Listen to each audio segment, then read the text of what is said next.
This is the Horse Radio Network. This is episode 579 of the Dressage Radio Show, official podcast of the United States Dressage Federation on the Horse Radio Network, brought to you by Kentucky Performance Products and Total Saddle Fit. On today's USDF episode, we're pleased to have international judge Cesar Torrente to talk about his Dressage Talks project.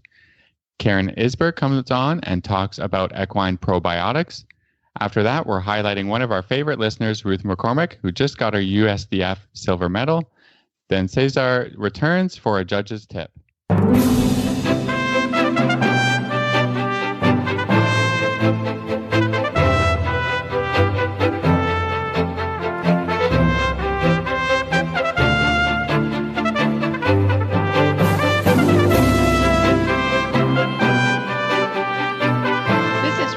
Stanfield from Georgetown, Kentucky. This is Philip Parks from Rockwood, Ontario, and you're listening to the Dressage Radio Show. Hi, Phil. Hi, Reese. How are you doing? I'm good. Yeah, we've had a very fun night recording. We're already laughing. So, that's a good night for sure. It's a good sign. It's a good sign when we can, record the show and laugh the entire time through and have fun with it. Yeah, that's what we do on Thursday night for sure. Well, how has your week been? Week is going okay. We actually took a few days off from riding and training to visit some family. They live about 5 hours away, so a couple days away with Meredith, and that was fun. Long drive, but totally worth it. So good. That's about it. Now we're just getting back into training and focusing on some test riding for our dress rehearsal horse show at home. This was such a great idea, especially for people who can't show right now. So, Phil, tell everybody, you talked a little bit about it last week, but this is fantastic. Well, we've decided we're hiring a judge for the day just to come to the show. We're setting up the ring as it would be at a horse show, and we're going to braid the horses and get our show clothes on, and getting a scribe in, and doing all the things for a horse show, just staying at home and that's the idea. That's how we're going to have dressage fun, I guess. I love it. Yeah. Well, I mean, like we've always talked about, there's a lot of difference between, saying you're going to horse show or like, oh, I'll do it. I've shared on the show on Thursdays. I try to ride through a test a lot of weeks because Big Mike's, one of his owners of the syndicate, comes, and she's a local judge. And I've asked her actually to do the same thing. We've got a couple horses that need to do some tests and some practice. So she's getting hired to come. It always, there's a little bit of pressure when you can't just say, oh no, mulligan, we'll do it again, right. Do it again. Whatever, yeah. and we'll get some scores, and when you're different, when you're wearing your show clothes, and absolutely all those things. So we're just recreating as best we can a show environment at home. I'm sure we'll still get the same kind of butterflies and stuff. So yeah. Be good. Well, I think it's a fantastic idea.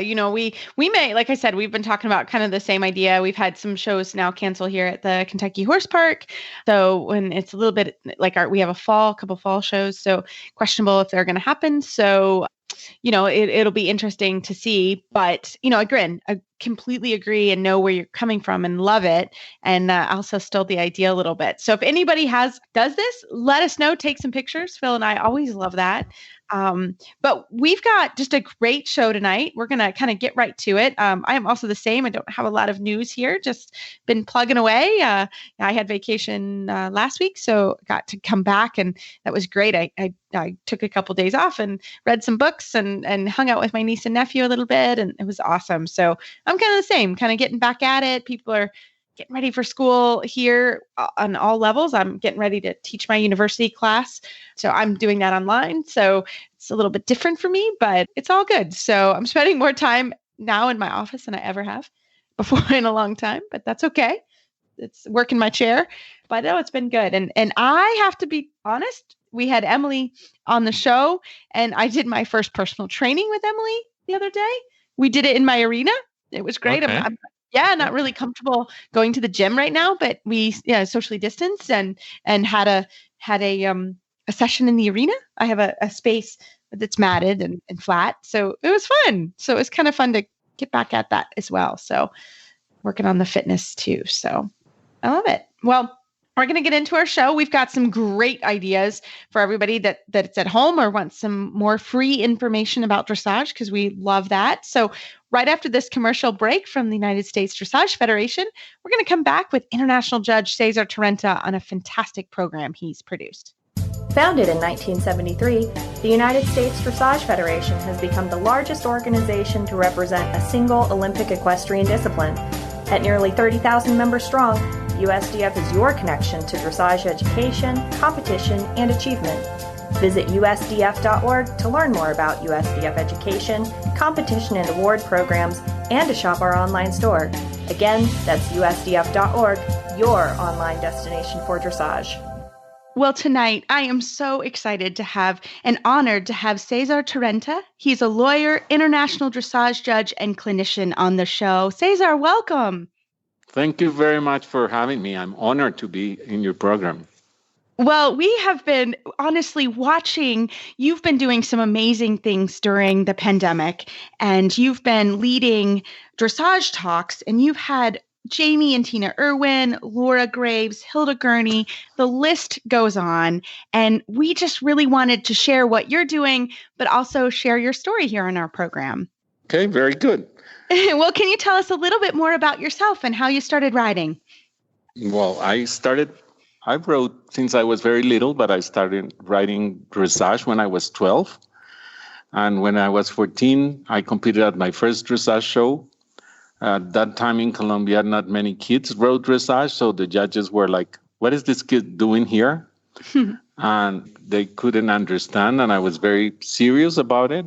And I was very enthusiastic about it, and I made many mistakes with rules.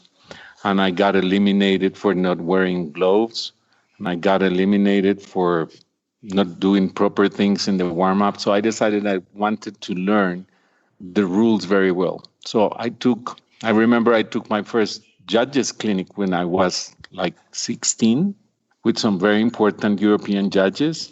And they also couldn't believe, like, what is this kid doing here? So like, I need to learn the rules. And of course, at that time, I already knew I was going to be a lawyer. So for me, learning the rules was important. And well, that's how it all started. It seems like a bit of an obsession with the rules. If you at such a young age you got involved in dressage and lawyering, I think that's kind of a perfect match of things. Yeah, but I have to admit that later on we usually had American judges and sometimes European judges, and many of them always said, like, why don't you become a judge? And at that time, I was always saying, like, no, my interest is only in writing.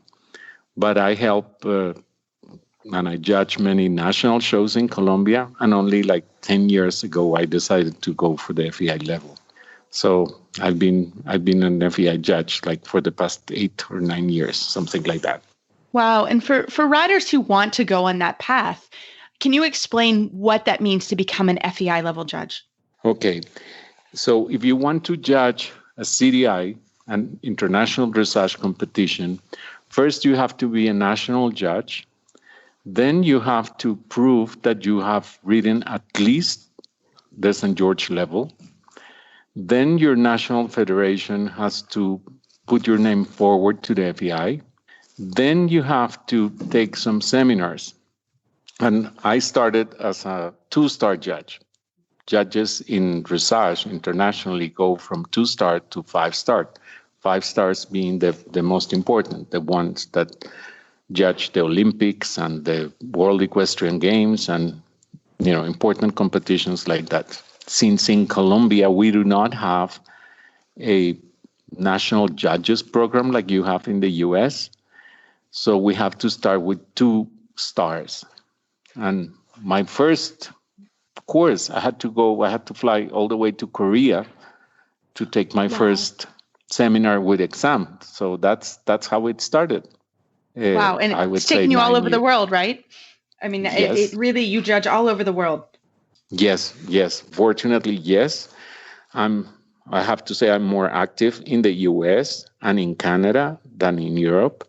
But in Europe, I've judged in Germany, in Austria, in Greece, And I've also been invited to Australia and New Zealand. So it's been wonderful.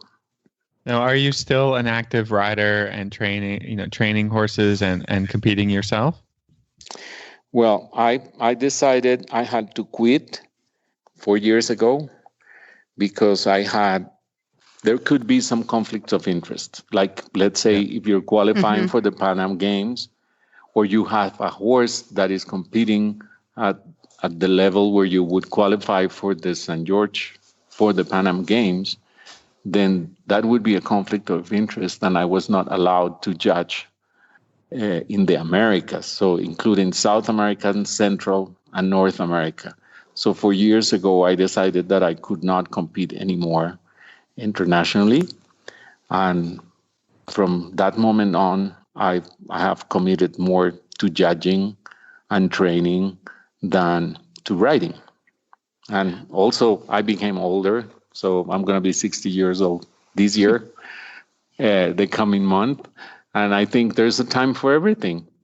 And I'm a lawyer, so I have to keep my work at the law firm and all the traveling plus riding. Like, it was not enough time to do everything properly. That makes sense completely. I think anyone who has a career outside, along with horses, it gets to be too much for sure. So you have started an amazing program called Dressage Talk. Can you talk to everybody a little bit about how you started it and what it is? Yes, I usually go to Florida for the Florida season, for the winter. And I was judging in Florida, the city is there this season. And until March, everything was going well. And then by the end of March, we were hearing about this pandemic. And I didn't know if I was going to stay in Wellington or to come back to Colombia. But one night we hear that Colombia is going to close the international flights. So we took the last flight from Florida to Bogota. And so I arrived in my home and we had very strict quarantine. And after 2 weeks of not seeing a horse or not doing anything with the horses and not seeing my friends at the competitions, I usually judge at least 3 shows a week. Wow. So I said, I have to do something. Not a week, a month. I said, I think this is a moment to do something, and it's a moment to give back to the sport. And I think I could organize some talks over the internet about dressage topics.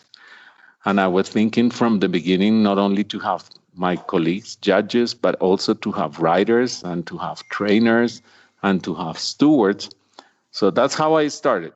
And I started doing it with this Zoom program. And I have to tell you, the first one, I didn't even know how to work that Zoom platform. And we had a lot of mistakes because I didn't know how to turn off the audio. So we had a lot of participants in the first one, which was with Christoph Koschel. And at that time, we were talking about like what is going to happen with the Olympics in Tokyo. And he is the trainer for the Japanese team. So we started talking about that. And after that, every week I came up with some new name, a new topic. And sometimes people would call me and say, like, why don't you do a program about a movement? Or why don't you do a program with this trainer or with this judge? And then I have to say that lately I receive phone calls, even from Europe, people saying, like, I want to be in your program. I was like, okay, this is wonderful. What do you want to talk about? And then we organize the topics, and I've done already 21 dressage talks. And it's been wonderful because we get people from all over around the world. I get people, 90%, I have to admit, 90% are from the US and Canada. And the rest, we have people from England, we have people from Australia, New Zealand, Japan, South America, a lot of South Americans from Bolivia, Uruguay, Chile, Peru, Central America. I've had people from Costa Rica, from Guatemala, from Venezuela, of course, some Colombians. So it's been great. It has been a wonderful experience. And I'm very happy that USDF has also backed me up. So I think it's a wonderful opportunity for everybody. I have to admit, I've learned a lot because all the presenters have been very good. Yes, it sounds fantastic. So now you're going to have to tell us how people interested in listening to your dressage talks, how they can do that, or how they can get more information and access these wonderful talks with all these great trainers and judges and everybody that you've been hosting. Okay, it's very easy. I'm on Facebook. Unfortunately, after these talks, I've reached my 5,000 friends. Mm-hmm. So I created another Facebook that is called Cesar Torrente Dressage, where I still have more capacity. But every week I post what is going to be the next program, who is going to be in the program, what is the topic going to be. And then people just have to register by sending an email. And I have to do this in order to avoid hackers, because I had a problem at the beginning with some hackers interrupting one of my presenters.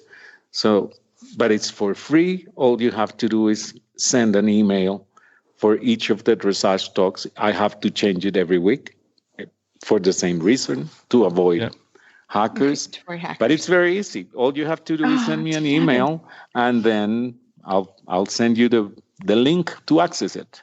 And Cesar, can you listen after? Are the talks available if you miss the actual Zoom call? Yes. I have a YouTube channel that is called Cesar Torrente Dressage. And actually, if you subscribe to it, you get notified every time I upload a video.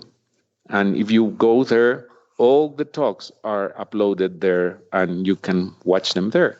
And I've had various presenters from different parts of the world and with different roles. As I was mentioning before, trainers, judges, stewards. It's been fun. It's been a lot of fun. Mm-hmm. Yeah, no, and I'm your friend on Facebook. I think the original page. And so I kept noticing the talks, and I thought, wow, this is such another amazing opportunity during the pandemic where you may not be able to see your trainer or whatever situation you're in. You know, there's so much wonderful knowledge out there. And I just think this is such a fantastic program. And we can't thank you enough for coming on our show, but also offering this to the world as a free learning. It's fantastic. So again, what's the email where people, how can, just one more time quickly, how do you access the talks? Okay. Every week I post in my Facebook what the chat is going to be about, what the dressage talk is going to be about. And then I write there the email where you have to register. And as soon as I get that email, I answer back with the link to enter the platform. It's Fantastic. As easy as that. I love it. Well, Cesar, thank you so much for your time. And we really appreciate all your knowledge that you're giving to everyone. No, thank you very much for inviting me. And I have to tell you that I'm very happy doing this. And I hope this has helped many people around the world. A lot of people has watched them online, but many, many people has watched through the YouTube channel, and I'm just impressed with the amount of views that we're getting. Fantastic. Well, thank you so much. My pleasure. Thank you very much. Well, back by popular demand, we are so happy to have Karen Isberg. She's president of Kentucky Performance Products, and we're going to talk about a fantastic product from Kentucky Performance Products.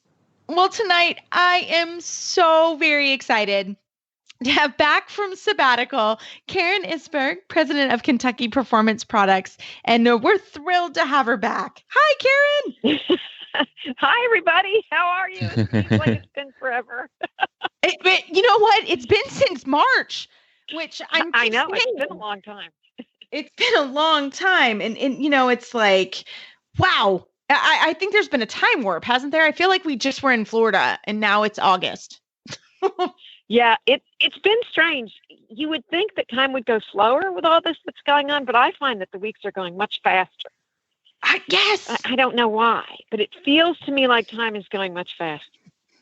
It's going faster and slower all at the same time. Like, it's like, wait, Yeah, depends when it depends on what day and what time you ask me, because it's been going both ways. It's just been very strange. It has been so strange, but we're so happy to have you back, Karen. We've missed you. Well, thank you, and I've missed you guys. Well, we love it, and I'm not gonna lie. I'm asking for myself because this is a product that we're gonna talk a little bit about. I have to be honest. I've been taking a probiotic recently because I've been, there's a lot going on in the world and a little anxiety going on. So I've started myself taking a probiotic. So I thought I really want to talk to Karen because probiotic wise, and there's probiotics on the market for horses. And I just wanted to talk to you about it because, like I said, I started taking it. It helps my tummy, and the world is a pandemic. So just wanted to talk to you about that. Well, sure. Well, we do have a product. It's called Probiotic Wise, and we sell it through our veterinary only line of products. So we have two lines of products. We have the ones that we sell in the stores and over the counter. And then we have another line of products that we developed specifically for veterinarians. We sell to veterinarians, and they were developed. They're a little bit stronger, a little bit more targeted products that would be used under a veterinarian's advice. So the Probiotic Wise is that kind of product. It was, have I ever told you the cow story? Have I told you guys the cow story? No, let's I hear don't know it. the cow story. Okay, well, let me tell you the cow story, because the cow story, it ties into probiotics. Probiotics were originally developed for cattle. And the reason why was because they wanted to increase the cow's feed efficiency, either to make more meat or to make more milk. Is More what milk, it's used yeah. for. Mm-hmm. More milk. So probiotics, the cow is a foregut fermenter. In other words, the cow has 4 chambers. They call it 4 stomachs. It's not really 4 stomachs, but there's 4 chambers in their foregut.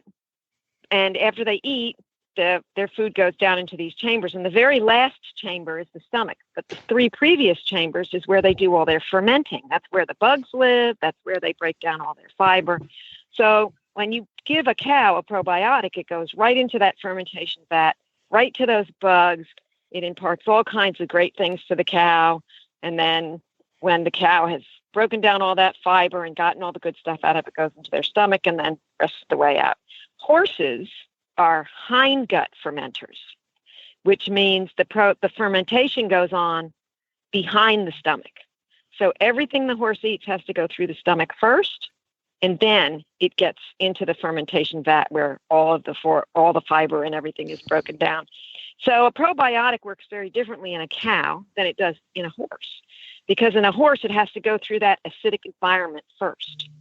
So a lot of the probiotics that are out there do not stay viable through that acid stomach. They die, they go on back into the fermentation vat of the horse, and they help the bugs. So they're good. They help the bugs.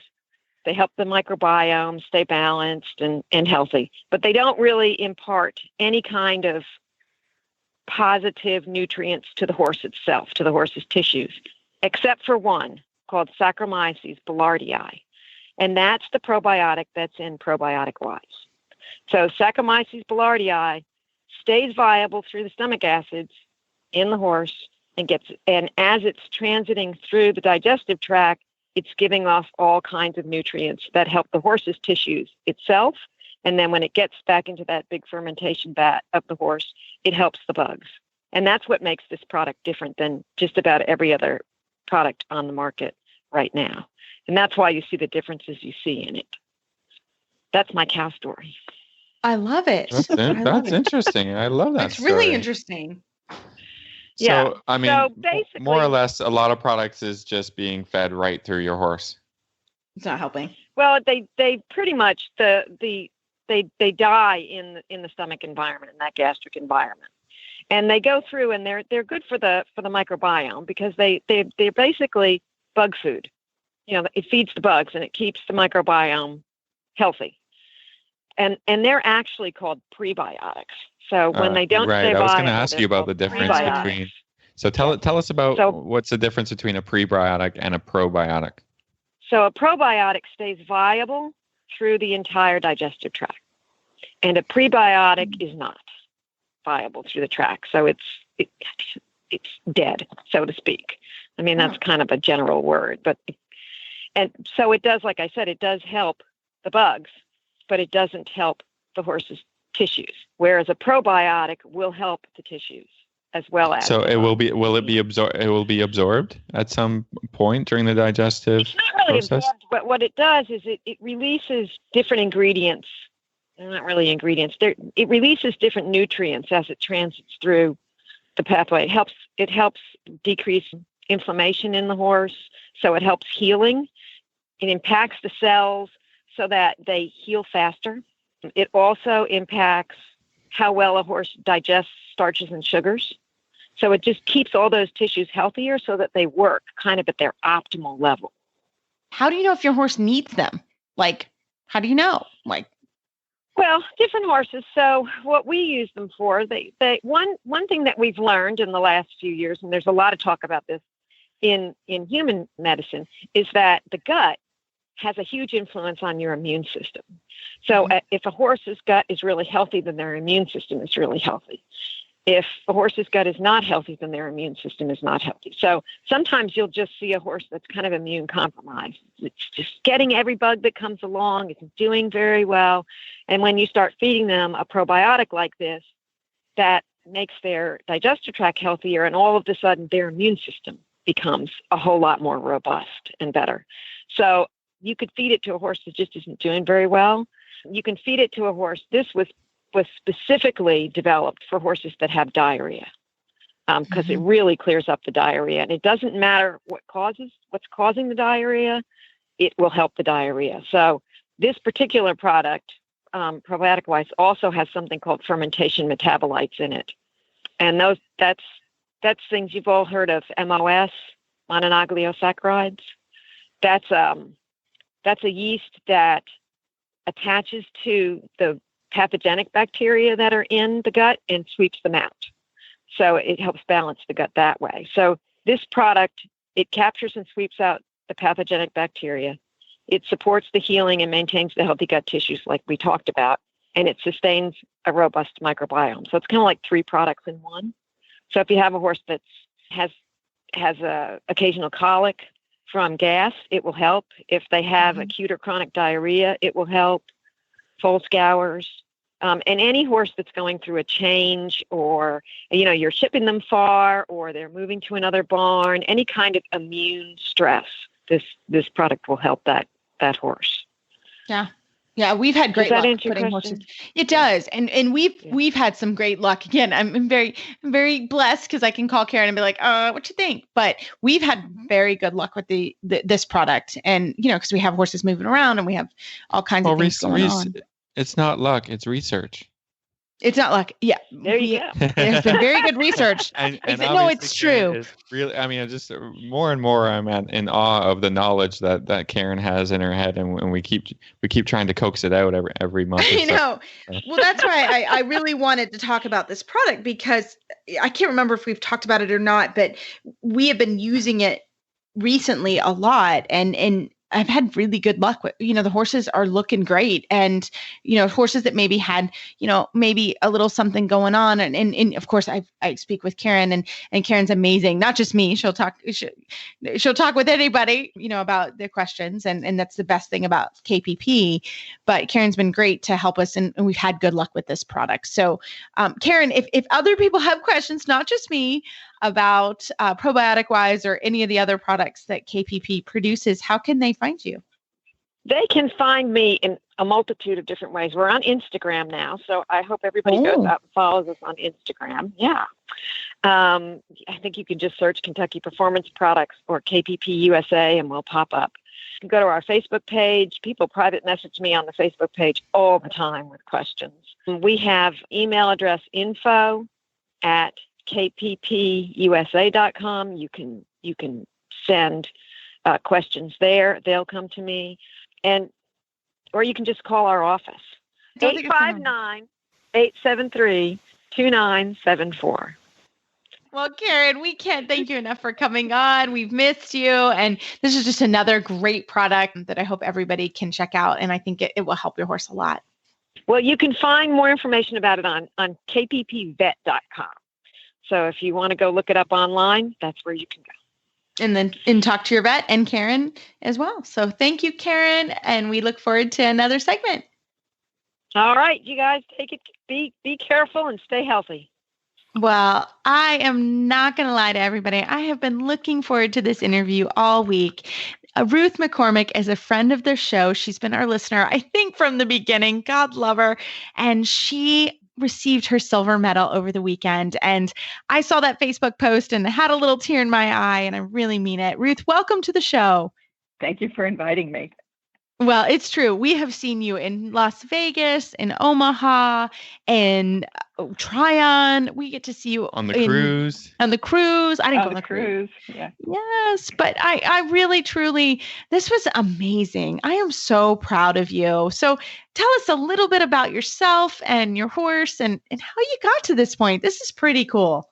Well, I got to this point by riding for a long time.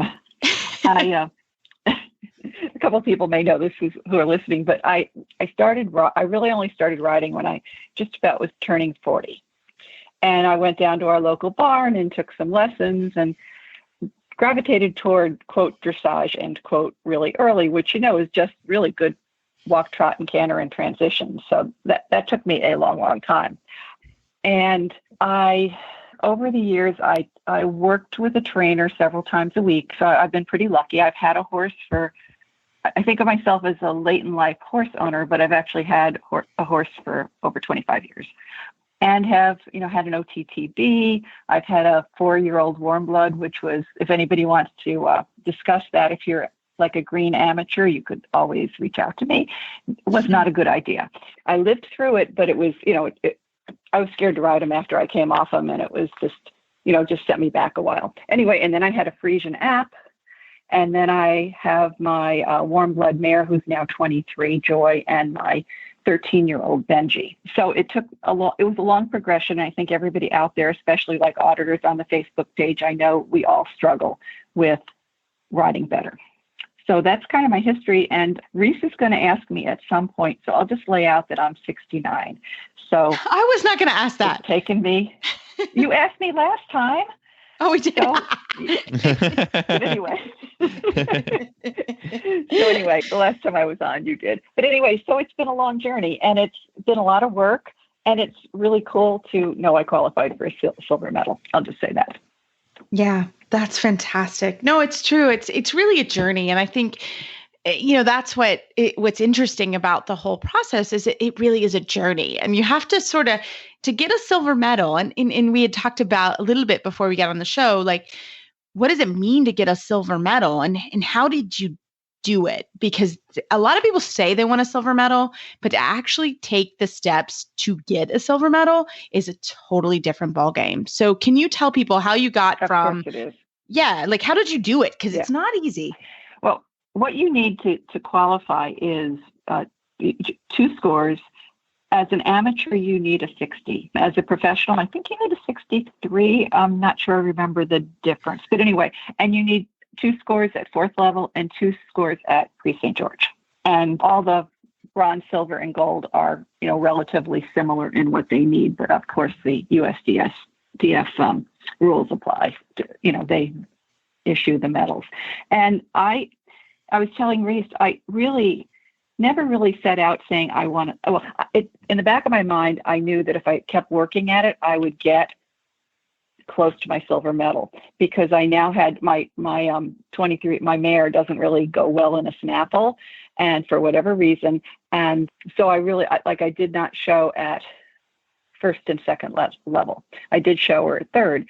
But my goal setting has really been based on every time I ride, trying to ride a little better. And on the days you don't ride a little better, there's always like the day after that to ride a little better. And I do ride, with COVID, I'm riding about 4 times a week. I consider myself lucky because our barn opened in mid-May, and my horse was fit because I am in a situation where my horses get ridden when I'm not there. So that made it easier, because otherwise getting it right now would be improbable.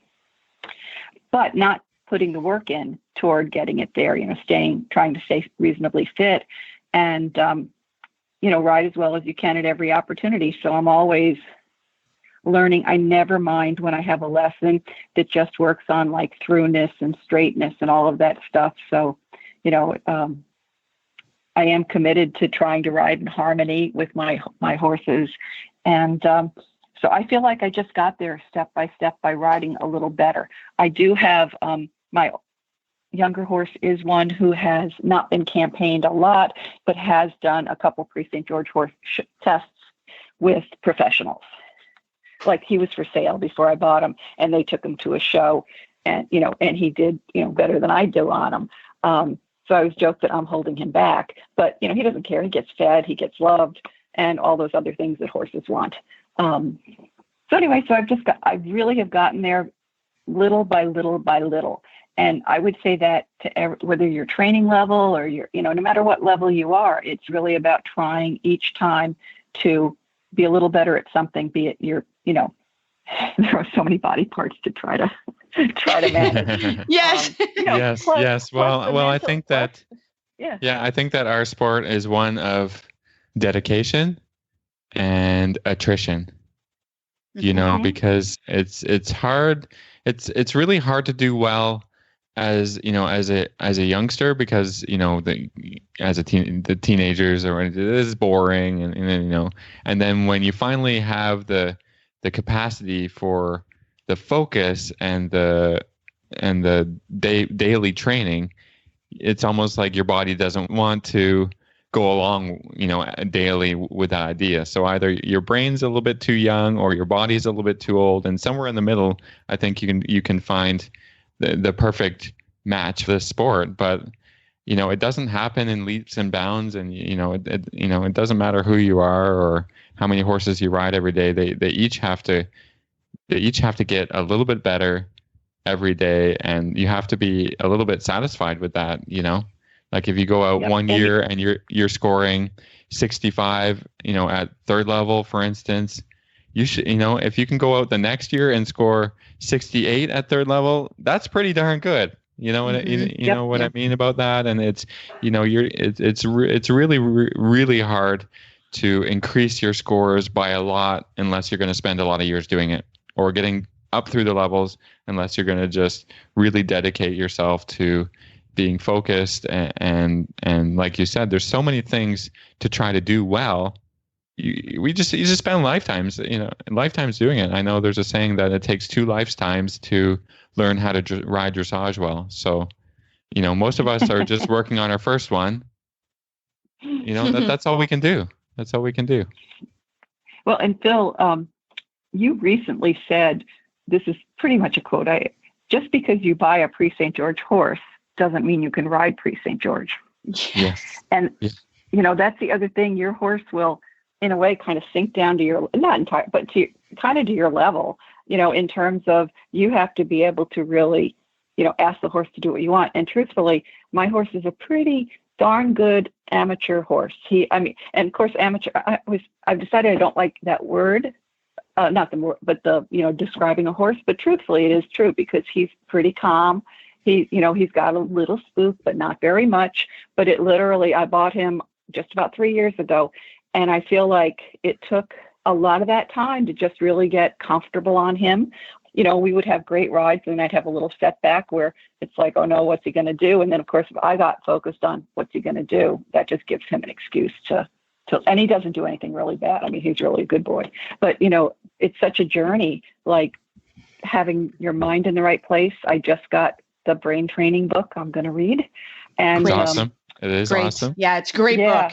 Yeah. So, but that's our book club book, everyone, really for the month, right? And that's our book club month. That's what we're talking about. That's a fantastic book, and it's our book club. So we all should be reading it together. Exactly. And so, I think about that. And then just to quote you, because this has been in my head since last fall when you said it, you said something about you celebrate your first Grand Prix and then you make it better. And I feel that way about my Pre-St. George because it still needs, I look at my test and I just see all, and actually I had a comment on everything, even the stuff I did well, but there's like stuff I really need to get better at. And it's hard to be going, yay, I got my silver medal. When in fact, I look at my test and like, oh, I could do that better. Dressage is a very hard mental sport. Agreed. And I think you're right though. I love the medal programs. I think they're fantastic. And in really, Phil, Ruth, you've been around long enough in my life to know, like, I have learned to celebrate the little victories. So that was one of the reasons I wanted to call, because it's a huge victory to get a silver medal. But I completely agree. Once my riders get the medal, whatever medal they're working on, bronze, silver, gold, or freestyle bars, then it's like, okay, now we can really get to work. It's like, okay, yes. You never give up. There's never, nobody has ever scored 100%. So even the best riders in the world are going to look at the test. Isabel, I'm sure, wins a gold medal and then goes home and starts training the things that she didn't do well. That's just part of, that's part of the sport, right? We take a look and we say, we do this well, we do that well. That's great.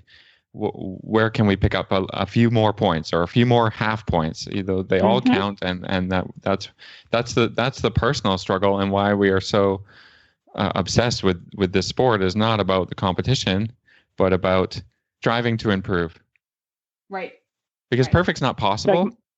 A 10 is not perfect. A 10 is excellent. So I think personality wise, we are all just striving to produce excellent riding every day. If you do that, the successes will come. Yeah, exactly. And I would say that if you really the issues I think that you have as you move up the levels are, having the right amount of bend in your lateral movements, and really keeping unless your horse is like so forward naturally, and my horse is kind of a good combination, but really keeping him really forward enough for this.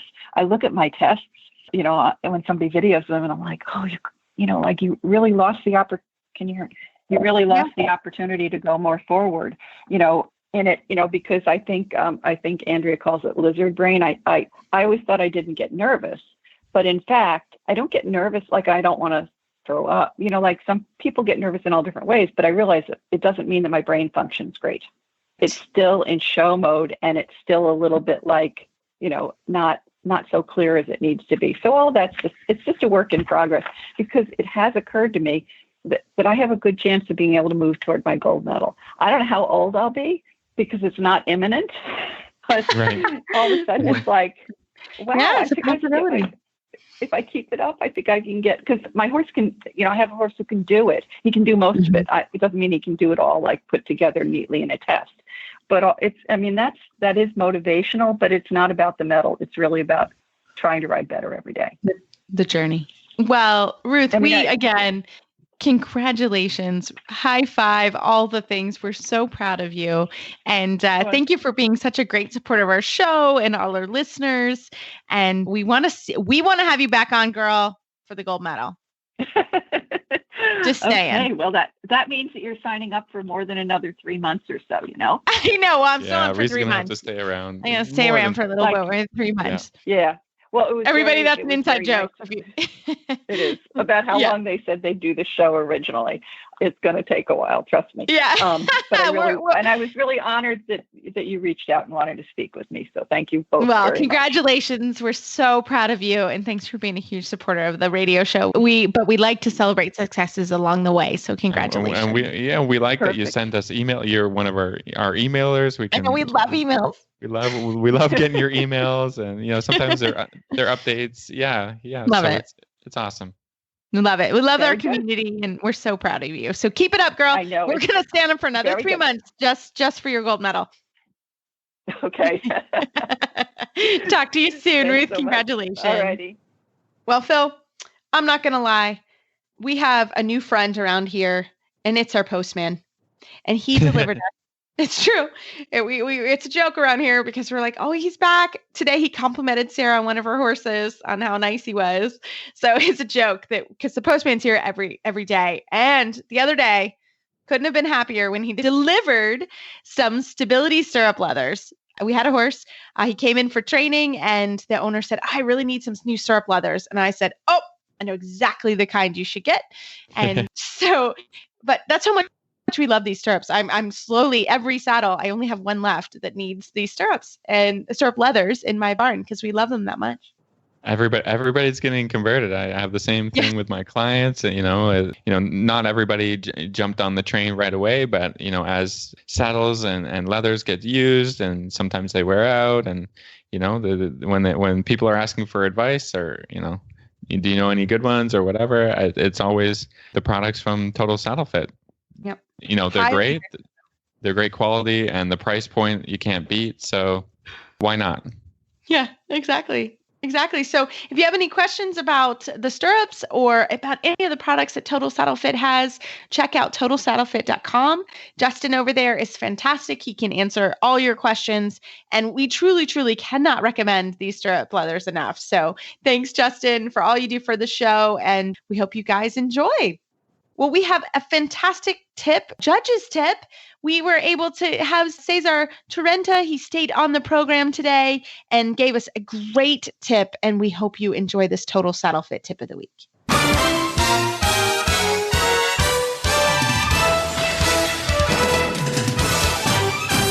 This week's dressage training tip is brought to you by Total Saddle Fit, home of the shoulder relief girth at totalsaddlefit.com. Well, for this week's Total Saddle Fit tip of the week, we have lawyer, international judge, clinician, and moderator of Dressage Talk, Cesar Torrente, back on the show. Thank you for staying on. Hello, how are you doing? We are so thrilled to have you. And I told you the story when we first got on the call this evening. I was your scribe here at the North American Young Rider Championships. It's been a couple years ago here in Lexington, and I just had a lovely day with you as your scribe. And I was one of the things that I learned, we watched that day a lot of pre-St. George's that the kids did. I can't remember how many, but a lot. And what really happened was you really were so good about the circle in the pre-St. George. So where the riders will ride a shoulder in, an 8-meter circle to a half pass. And it really changed the way I think of coaching circles and riding circles. So I actually asked you if we could do that for our tip of the week, and talk about circles. That's great. That's a great idea. And I'm really glad you enjoyed scribing for me. I did. I learned a lot that day. You learned a lot about riding tests and, how to ride the test well. And, it's really, I think it's great to figure out exactly how things are judged and where you can pick up a lot of points that, or lose a lot of points that have not a lot to do with fancy horses, but just accurate test riding. So, I think, anybody who wants another type of learning experience should go out and volunteer at a show and scribe for a judge, and you learn so much that way. Yes, I think circles are very important, and not only for Pre-St. George, but circles are very important from training level. And the importance of riding a proper circle is that judges want to see that the horses are able to bend equally in both directions, and that the shoulders are not falling in or out, or the haunches are not falling in or out. So from training level, you have to show that your horse can properly bend to both sides. You must ride accurately. If it's 20 meters, it's 20 meters and not 15 or 12 or 25. Many times in training level, we see circles that look more like a square or like an egg. And geometry is important, because if you ride a proper geometry of your circle, then you're showing the judge that you are in full control of your horse's bend and that you can control the shoulders. So if the horse is dropping the shoulder to the outside, it's because you're not using and you don't have enough outside rein. Or if the haunches are dropping out, it's because the horse cannot bend properly. So it's very important from training level up to St. George, as you were saying. Yes. I was just gonna ask you to comment a little bit on the importance of being able to show a really good circle in a show is great, but it relates back to the importance of training a dressage horse and how all these things are just so important in teaching a horse to balance and bend and be properly trained for the higher level movements. Well, one of the things, when we judges, we usually talk always about the training scale. And then, of course, we have rhythm, and we have suppleness, and we have straightness.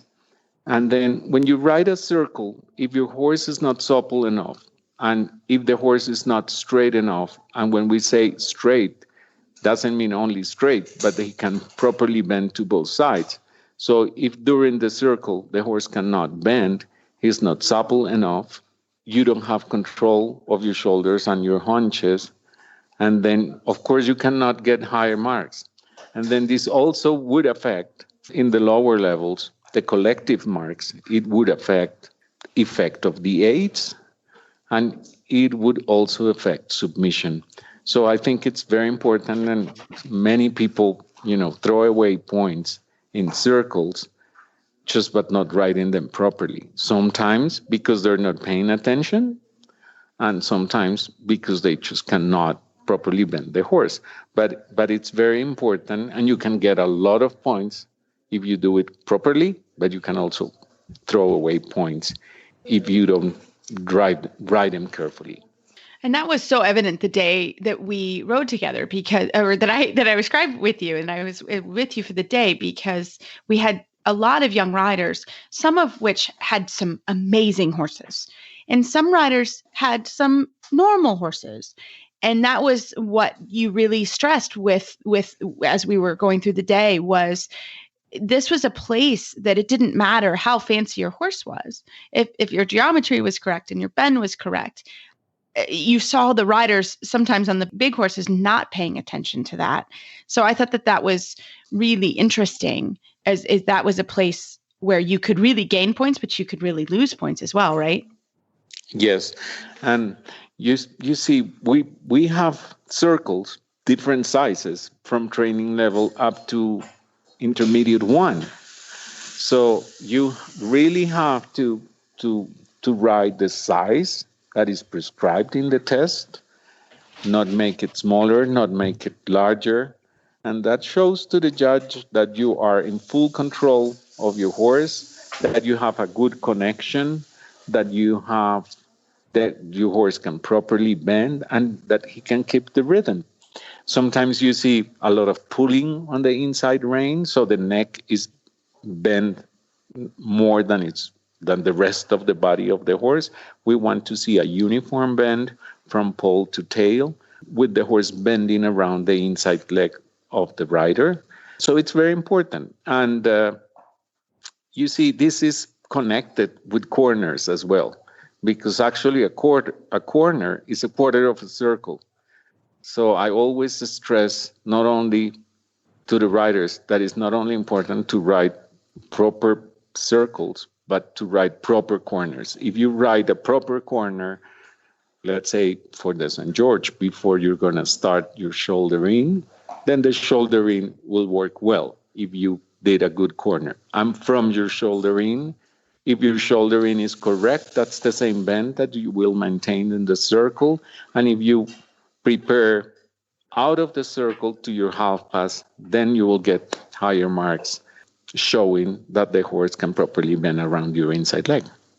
Yes, I think this all relates back to being able to really, we ride a lot of circles in lessons and in training of the horses, but the fundamentals are just really so important. And, you can't ride half a lesson or you go out to train your horse and ride half a ride where, you are being lazy about circles and about corners, and then decide halfway through a ride you're going to pay attention to that. I think you really, right from the warm up, I really encourage people to, be accurate about these things, because it flows through, through the training, and it's just good practice to practice things correctly, because you don't want to get really good at doing them wrong or being lazy about it. And it's all about focus and proper practice. Yeah, I totally agree with you on what you're saying. It's very important. Perfect practice makes perfect performances, because you can do circles and circles and circles at home, but if the hunches are dropping out or you're just pulling in with the inside rein, you cannot expect that the horse will go to the show and do a proper circle. And the same, I should say, for the warm-up. It's very important to use the warm-up. Horses are usually, they don't equally bend to both sides. That's one of our jobs as riders and as trainers. And this is for the benefit of the horse as well, to develop his muscles equally on both sides. So if you have a horse that has a tendency to lean in or to lean out, you have to start working on that from your warm-up so that you have the same connection in both hands, that you can keep him straight, you can bend him equally to both sides, and that you have to prepare in the warm-up. You cannot expect to do awful circles in the warm-up, and then you're going to do a good one when you're presenting your test. So I totally agree with you. It's very important to do perfect practice at home and during your warm-up. Fantastic. Well, Cesar, we cannot thank you enough for all of your knowledge this evening. And we also want to make sure we give everyone the information for the great talks that you're giving that are online. They're free of charge. How can our riders and listeners find out about Dressage Talk? Well, you can go to my Facebook page, which is Cesar Torrente Dressage. And every week I will post there the title of the next Dressage Talk and the name of the presenters. And you will find there also an email. You just send me an email and I'll answer you back with the link to enter to our Dressage Talks that are totally for free. And they're also uploaded afterwards in my YouTube channel, Cesar Torrente Dressage, where you can watch all the videos that we've done. We've done 22 so far. It's fantastic. Well, thank you so much for your time and what you're giving to all of us, your knowledge and information, and we can't thank you enough. No, thanks for having me.